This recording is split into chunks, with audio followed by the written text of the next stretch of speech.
नमस्कार, मैं अनीता चौधरी और आज जिस शख्स के साथ हम बैठे हुए हैं, इनका नाम है संदीप मारवा।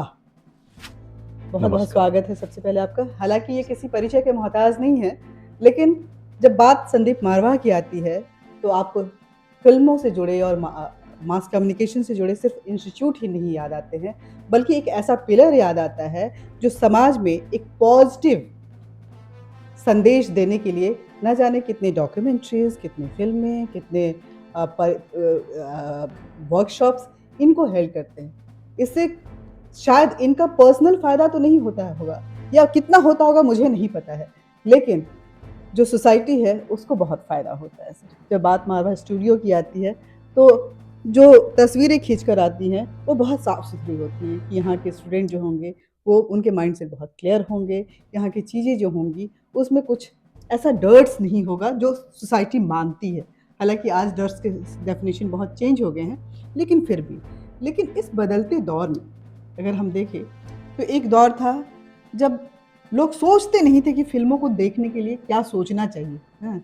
आज लोग फ़िल्में देखने जाते हैं तो नज़रिया लेकर जाते हैं। उनकी एक सोच होती है, एक विचार होती है और उस विचार में कहीं न कहीं धारा भी जुड़ जाती है, जिसे हम विचारधारा बोल देते हैं। तो इस विचारधारा के द्वंद में आपको लगता है कि आज की फ़िल्में जो हैं और पहले की फ़िल्मों में कहीं न कहीं एक ट्रांसफ़ॉर्मेशन आ रहा है और ये वो ट्रांज़िशन फ़ेज़ है जिससे हर कोई गुज़र रहा है। कितना पॉज़िटिव लेते हैं, कितना नेगेटिव लेते हैं, किस तरह से फ़िल्मों को जाना चाहिए? क्या वो दौर सही था या लग रहा है कि ये बदलता हुआ दौर कहीं न कहीं क्रिएटिविटी के साथ-साथ एक पॉज़िटिव अप्रोच भी लेकर के चल रहा है? देखिए, मैं आपको थोड़ा-सा पीछे ले जाना चाहूँगा।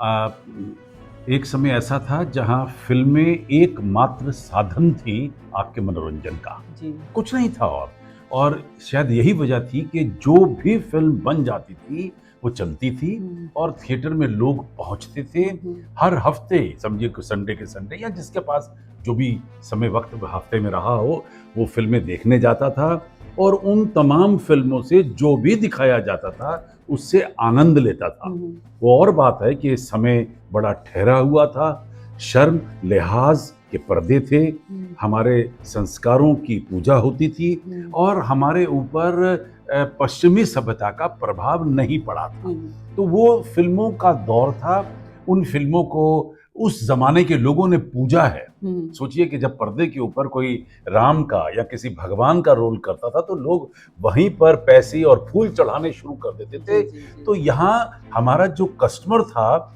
वो सिर्फ़ संस्कारिक ही नहीं था, बल्कि थोड़ा नासमझ भी था। हुँ, और शायद इसीलिए जो कुछ भी फ़िल्मों में दिखाया हुँ, गया, हुँ, उसे सराहा गया, हुँ, उसे इतिहास माना गया और वो हमारे मनोरंजन का सबसे बड़ा साधन बना। हुँ, समय बदला, टेलीविज़न आया, हुँ, टेलीविज़न के बाद इंटरनेट आया, मोबाइल आया और आज तो दुनिया जो है वो आपके एक बटन के नीचे है। हुँ, दुन एक पुरानी कहावत है कि नन्हे-मुन्ने बच्चे तेरी मुट्ठी में क्या है?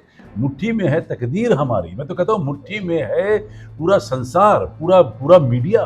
जी। तो एक बटन के नीचे, एक रिमोट के नीचे आपके पास 950 चैनल है हुँ, हुँ, आज इस वक़्त हुँ, हिंदुस्तान के अंदर, देश भर से और विदेशों से जो यहाँ पर प्रसारित हो रहा है, हुँ, उसका एक बहुत बड़ा प्रभाव हुँ, हुँ, हमारी पूरी ऑडियंस के ऊपर पड़ा। हुँ, हुँ, एक आदत बनी लोगों को चॉइस लेने की, हुँ, हुँ, हुँ, वरना अब तक तो याद लोगों को मालूम ही नहीं था हुँ, हुँ, कि जो दिखाया गया वही सबसे बढ़िया है हुँ, हुँ, और वही चाहिए था हुँ, हमें।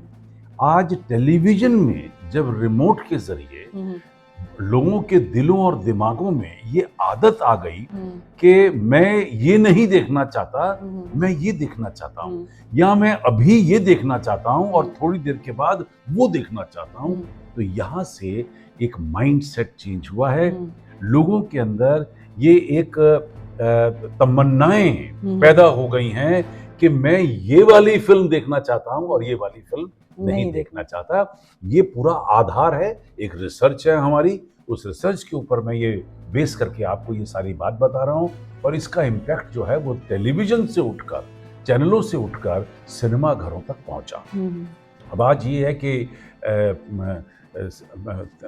थिएटर में जाने से पहले लोग उसकी रिव्यू पढ़ना चाहते हैं, हुँ, लोग उसका ट्रेलर देखना चाहते हैं, हुँ, लोग स्टार कास्ट उनकी मनपसंद है या नहीं वो जानना चाहते हैं। लोगों की सुनी सुनाई बात पे विश्वास करना चाहते हैं और तब जाते हैं वो सिनेमा घरों में।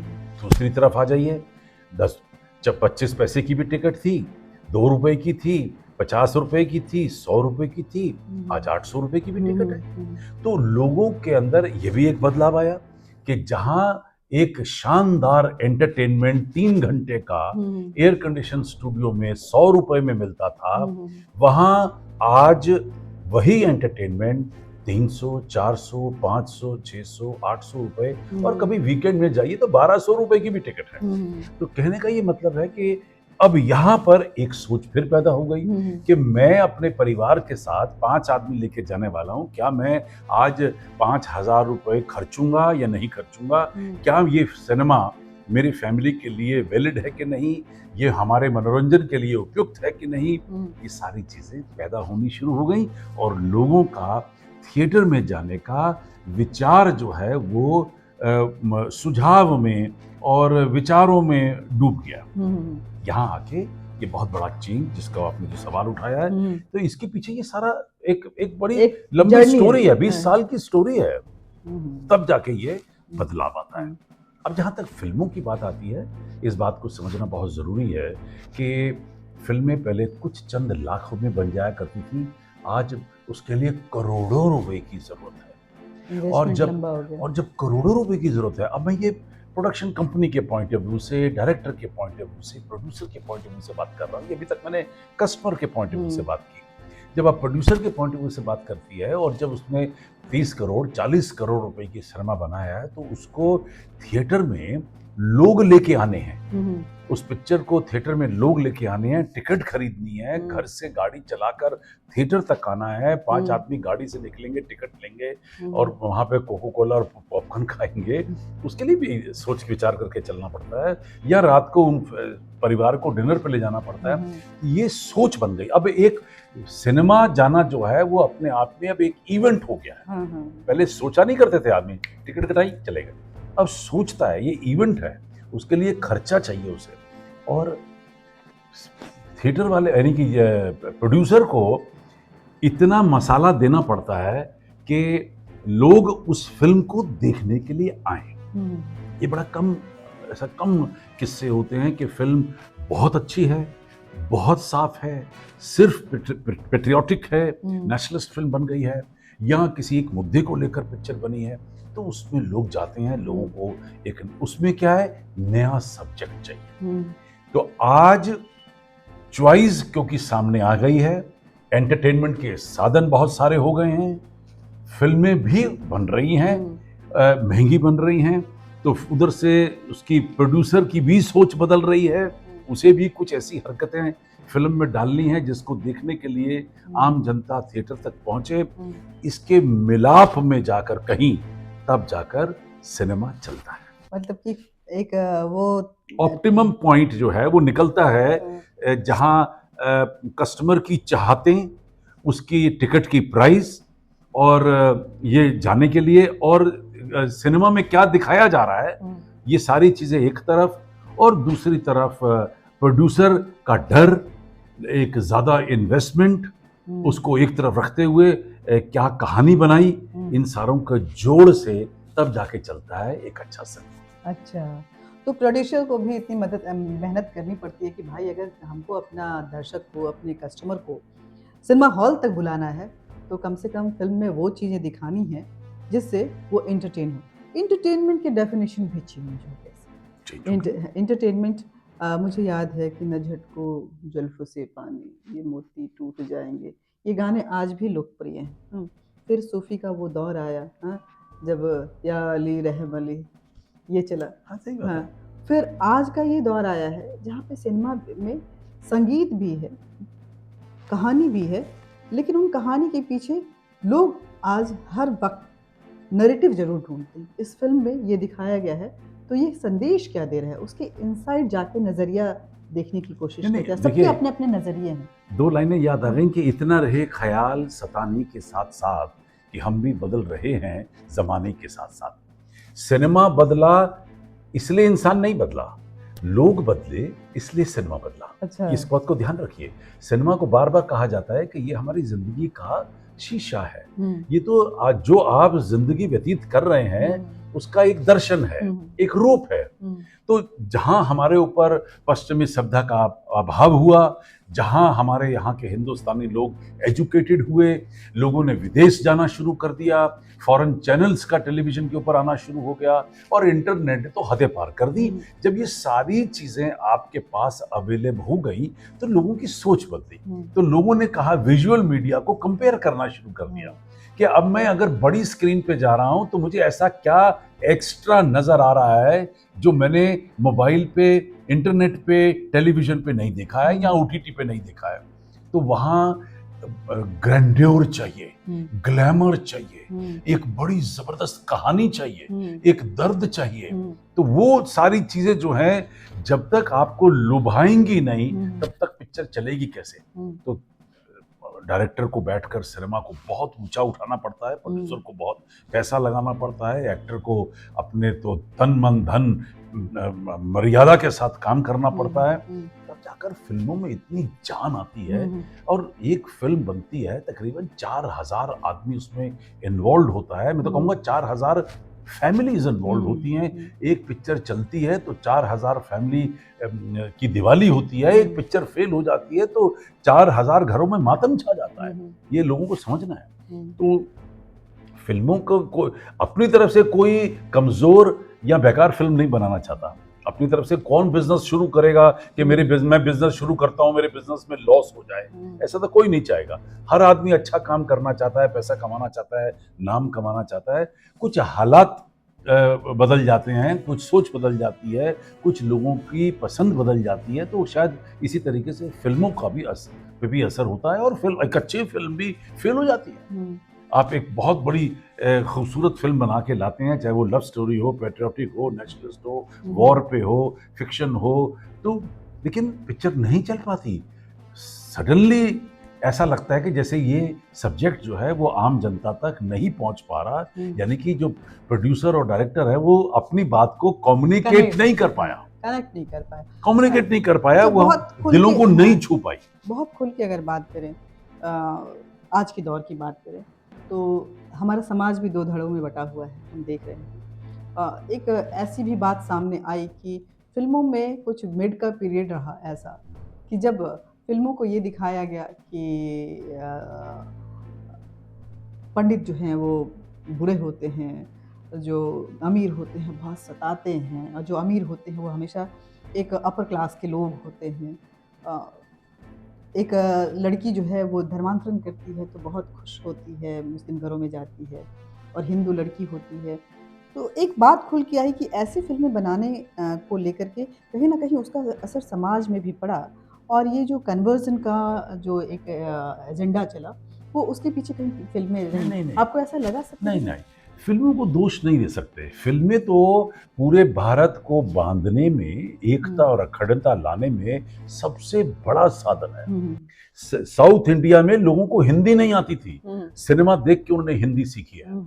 आजकल साउथ इंडियन दुनिया में आप भूल रही हैं कि हिंदी फिल्मों की वजह से आज हिंदी भाषा दुनिया की चौथी सबसे बड़ी हिंदी भाषा बोले जाने वाली भाषा बन चुकी है। अगर पहली इंग्लिश है, दूसरी चाइनीज है, तीसरी फ्रेंच है, तो चौथी हिंदी है। Can you imagine? और ये इसका आप किसी से पूछ लीजिए, वो आपको घूम घाम की इसी बात पे आएगा कि मैंने हिंदी फिल्मों से सीखी, हिंदी गानों से सीखी, और हिंदी इतनी बड़ी हमारी मातृभाषा है। गर्व होना चाहिए हमें पूरी बॉलीवुड के ऊपर, खास तौर पे हिंदी सिनेमा के ऊपर, जिसने हिंदी को पूरी दुनिया तक पहुंचाया है, हमें एकता अखंडता में जोड़ा है, हिंदुस्तान के पूरे कल्चर को 196 मुल्कों तक हिंदी सिनेमा ने पहुंचाया है। कौन पहुंचा सकता है? कोई सरकार नहीं पहुंचा सकती उसको, लेकिन हिंदी सिनेमा ने पहुंचाया। तो सबसे बड़ी सरकार तो हिंदी सिनेमा है आज।